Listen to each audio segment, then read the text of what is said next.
Hi நண்பர்களே, இன்றைக்கி எங்கள் வீட்லேயும் நான் வரலட்சுமி விரதத்துக்கு நான் லக்ஷ்மி தாயாருக்கு பூஜை செஞ்சாச்சு. மார்னிங் பிரம்ம முகூர்த்தத்துலேயே பூஜை பண்ணிட்டேன். நான் படம் வச்சு தான் பூஜை பண்ணேன். எங்களுக்கு கலசம்லாம் வைக்கிற பழக்கம் கிடையாது, நான் தான் பண்ணுறேன்.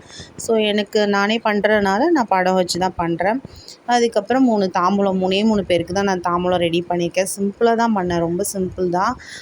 ஒரு 108 போற்றி போட்டு 11 காசு, அதுக்கப்புறம் கொஞ்சம் பூவும் கொஞ்சம் குங்குமம் வச்சு 108 போற்றி சொல்லி காலையிலே பூஜையை முடிச்சிட்டேன். அதோட கொஞ்சம் நெய்வேத்தியத்துக்கு பாயாசம் பண்ணேன். பழம் கொஞ்சம் வீட்டில் இருந்த காசு எல்லாமே வச்சுட்டு நான் பூஜை காலையில் சிறப்பாக 4:30 மணிக்குள்ளே முடிச்சிட்டேன் பிரம்ம முகூர்த்தத்தில். அதோட 3 லேடிஸ் கூப்பிட்டு நான் தாம்பூலமும் கொடுத்தேன். ஏதோ என்னால் முடிஞ்சது சிம்பிளாக பண்ணியிருக்கேன் இன்றைக்கி என்னோடய பூஜை. ஸோ லக்ஷ்மி தாயார் எல்லாேருக்கும் அருள் கண்டிப்பாக புரிவாங்க.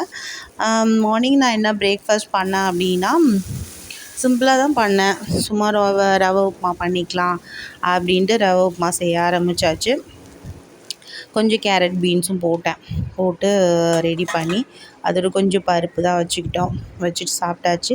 ஸோ மதியானம் லஞ்சுக்கு இன்றைக்கி வெள்ளிக்கிழமை, அதுவும் இல்லாமல் வரலட்சுமி நோம்புன்றனால பருப்பு தான் பண்ணேன். நான் நல்லா பருப்பு பண்ணிவிட்டு கொஞ்சம் ரசம் வச்சுக்கிட்டு அதோடு கொஞ்சம் தயிர், கொஞ்சம் நான் படைக்கிறதுக்காக நெய்வேத்தியத்துக்காக பாயாசம் பண்ணியிருந்தேன், அதுவும் வச்சாச்சு.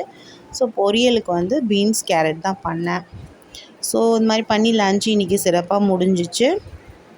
நீங்கள் என்னெல்லாம் சாப்பிட்டீங்கன்னு கண்டிப்பாக கமெண்ட் செக்ஷனில் கமெண்ட் பண்ணுங்கள். உங்களுக்கு எங்கள் சேனல் பிடிச்சிருந்துச்சு அப்படின்னா லைக் பண்ணுங்கள், ஷேர் பண்ணுங்கள், கமெண்ட் பண்ணுங்கள் நண்பர்களே.